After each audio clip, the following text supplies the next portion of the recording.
Now he goes and says the shoe started at that shack. The shoe didn't start at that shack. When we started this shoe, his mother was staying in my house. He was staying in my mom's house. Yeah. You know? Sure. So I just finished watching the podcast. I got my damn speaker and I'm shook. The fact that I even said on the previous video that we did, I said he will rise again. I take it back. I take it back after watching that episode. I take it back. If karma really exists, he's definitely dealing with his karma right now because wow, he did his wife dirty. You know, when they advise us and say, never build a man, that money that you want to use to fund his business or his dreams, put it on your dreams because you also have dreams. Put it on your dreams. But it's difficult when you're married because now it's like his dream is your dream because if he prosper the whole family, you would think or you would assume all of you guys would prosper. So a lot of women put their dreams on hold because of amateur water. So I'm just gonna try and sum up and hopefully I do justice. And because last time, obviously the publication, how they painted the story, it was as if, you know, she's dumping him because now he's facing all these financial issues and she's now dumping him and exposing him. I personally even felt sorry for the guy. We were in a relationship. He was unemployed. So him being unemployed and I was employed and being a business person, we started doing businesses. So there are we ventured into multiple businesses. And as time went by, we got married, I got pregnant, we got a baby. So I was the one who was funding the businesses. So we did multiple businesses. We were selling eggs, we were selling chickens, we did a shisanyama, and I was funding those. So I would go to work, come home, and then assist. And eventually we ventured into a sneaker brand. And as time went by, the guy was not working.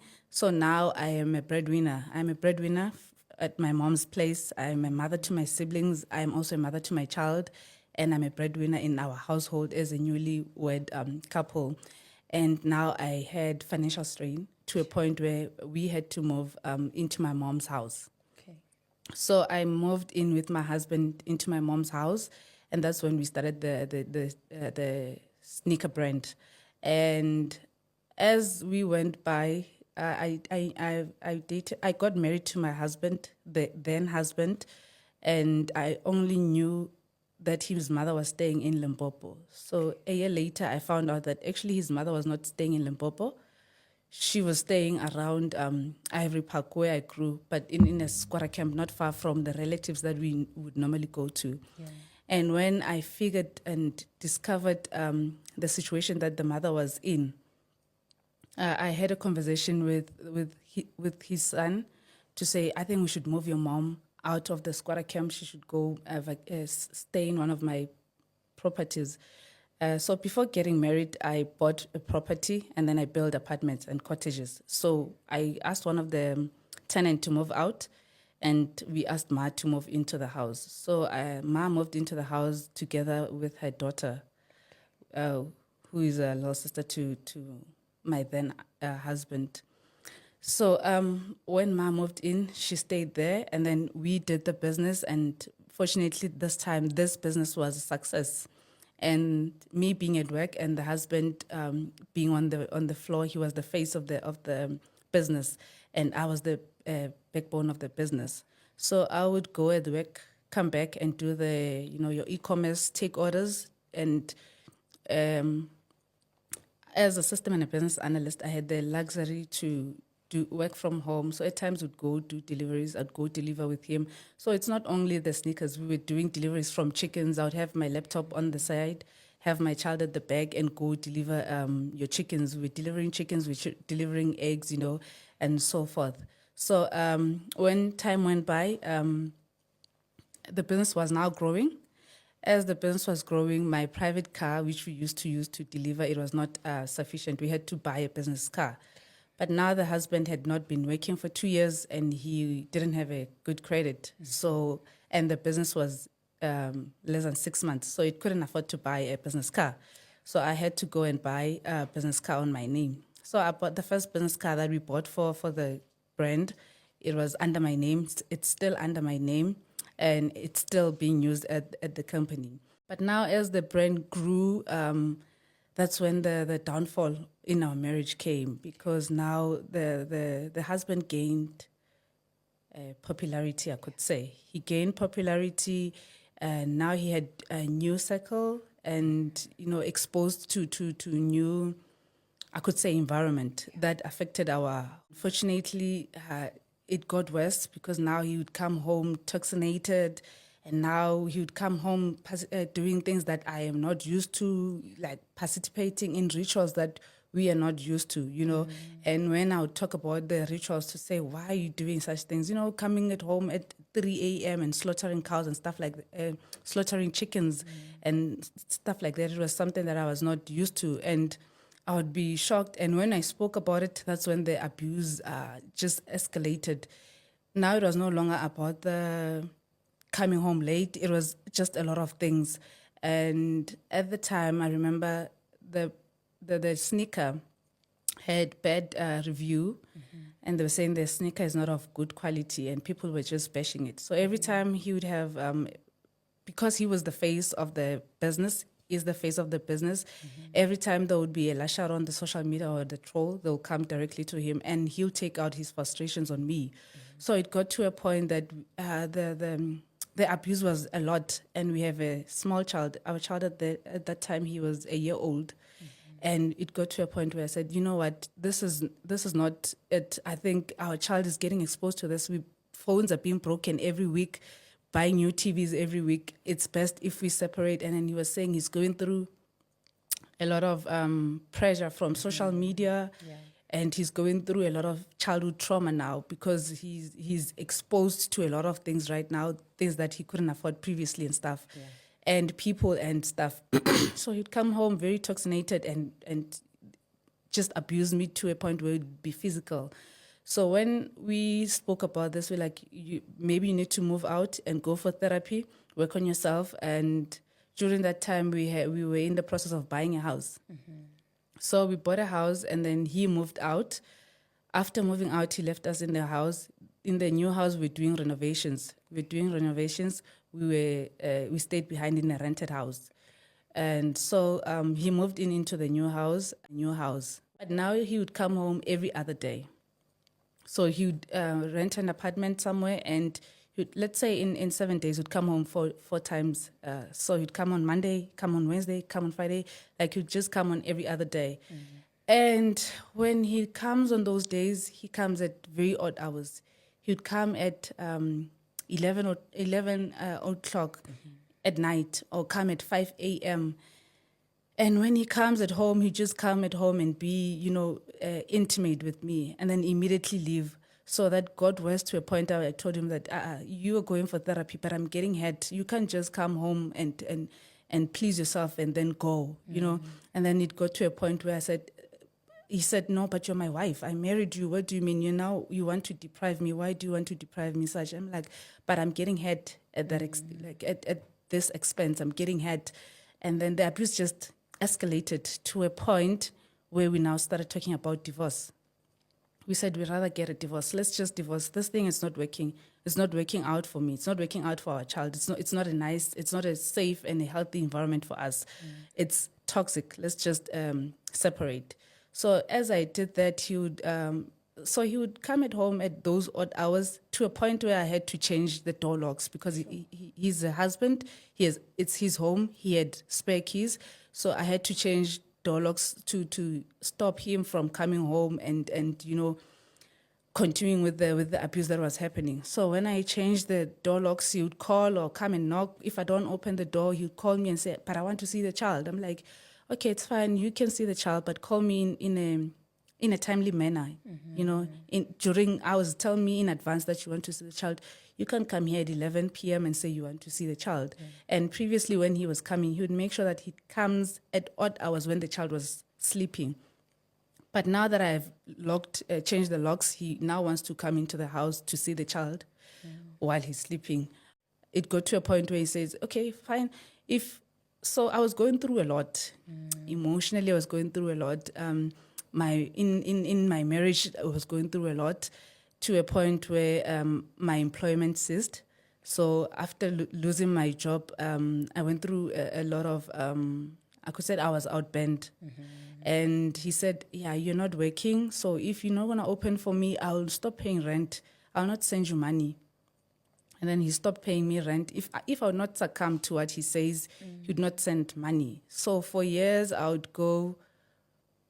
From that time he left, he wouldn't send money. And I would tell him that, I've lost my job. Could you just assist with 1, 2, 3, 4, 5? And is the money the same money that's coming from the businesses that were started with you? Yes, it's the same money that started from the business that I started, from the business that I founded, from the business that I've provided all those resources and I've built from the ground. Okay. So I said to him, we're getting a divorce. We're definitely getting a divorce. And he was, every time when you do that, you say, I'm going to apply for divorce. And I applied for divorce. So when my lawyers reached out to him and said, your wife has started with the litigation for divorce, he called me and said, hi, I got a call from your lawyers. Can we solve this amicably? Let's not go to court. Because if we go to court, I'm a public figure right now. This thing is going to blow. We're having a family meeting, and then we're now discussing the settlement. Okay. So when we're discussing the settlement, he says, but I can't do 1, 2, 3, 4, 5. I can do 1, 2, 3, 4, 5. Okay. So as I'm saying, I feel like I'm entitled. This is rightfully what I would like to have. This is rightfully mine, And then he says, you know what? I'm very powerful. I'm a prominent figure. I have connections. I control social media. I have connections with the officers. I have politicians and celebrities in my palm, in my payroll. So just take whatever that I'm giving you. Otherwise, I'll destroy you. Stop being greedy. Just take whatever I'm giving you. Actually, I'm making you a favor. I can just leave you as you are. He doesn't want to sign. We say, okay, sign. He comes with stories to say, I'm on a business trip. And then next time it's, I'm out of town. Next time he said he's sick, and it was followed by he's going on operation. And now we're thinking, oh, he's sick. This is serious.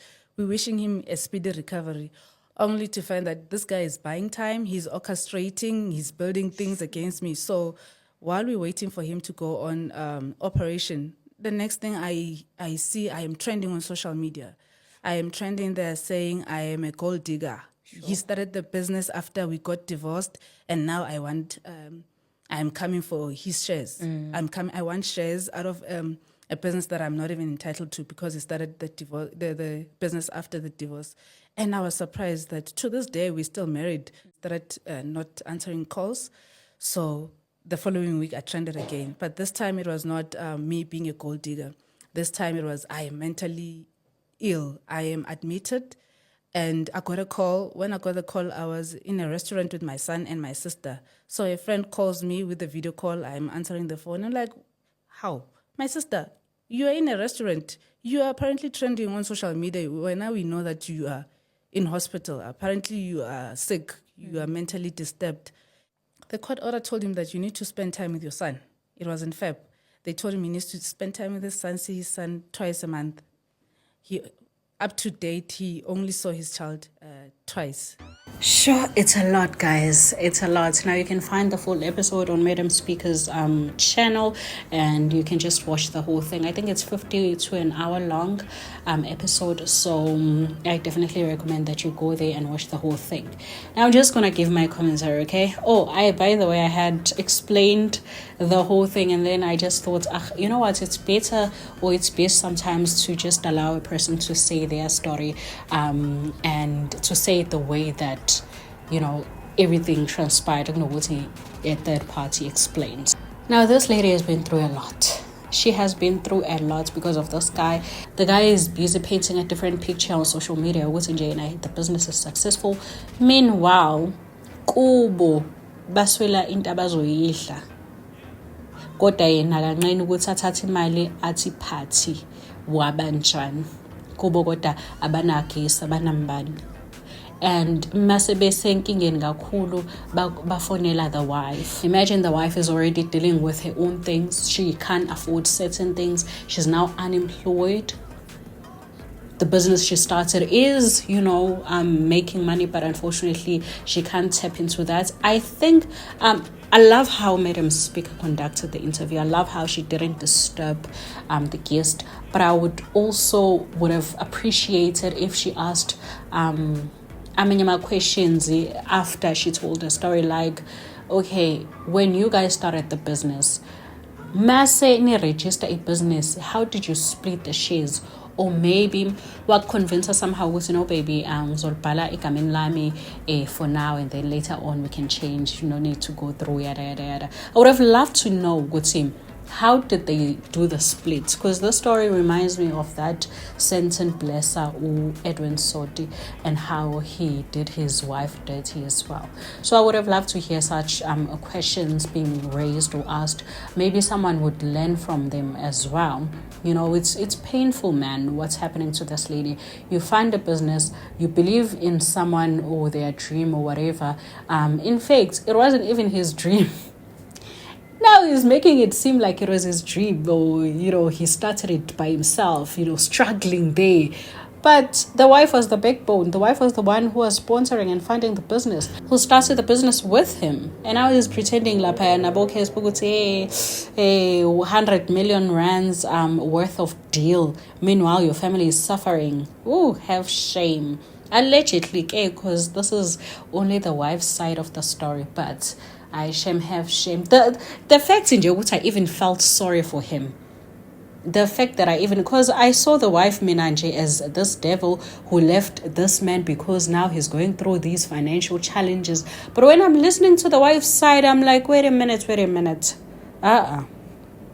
We got it all wrong. And the fact that he has been lying, and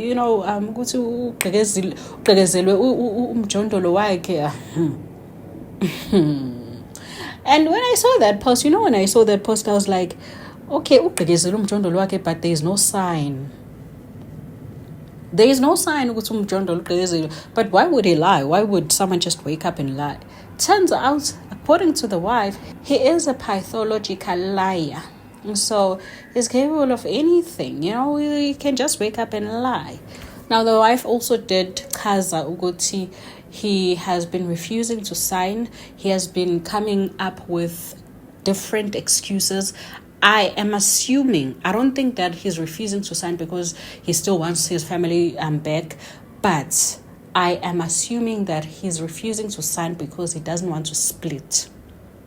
He doesn't want the wife, the one who started the business, to even taste the profit yagle business alqala. What an evil guy. He doesn't want to split. He was nothing, unemployed, had nothing. The wife funded the business grew. And then he decides, no, I'm not going to pay rent because you're not agreeing to whatever that I'm saying. I'm doing you a favor. Doing me a favor when I am the one who was funding this business. When you were unemployed, you were a nobody.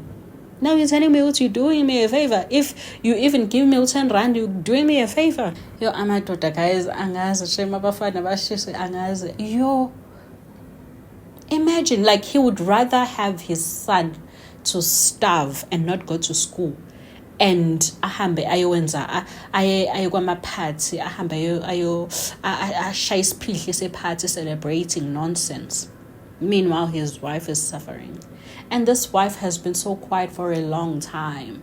She has been quiet for a very, very long time. She allowed him to build this image that doesn't even exist, this fake life that doesn't even exist. If you go to Lekau's post right now, he doesn't have like a lot of followers, but I'm a celebrator lapaya, abo somizi, abo lebo he's quite connected in the industry. He's quite connected in the industry because he has been able to sell this image. He's a successful businessman, a good man. He's a good man who comes from nothing and made something out of himself. Kanti the wife made you. The wife funded you. And now, ufuna ukumvalela ngaphandle lo muntu wakusiza. I mean, even if awusamthandi, it's fine. Awusamthandi ubona abangcono, I mean, usunemali manje, okay, sharp. But ubuntu bona buphi?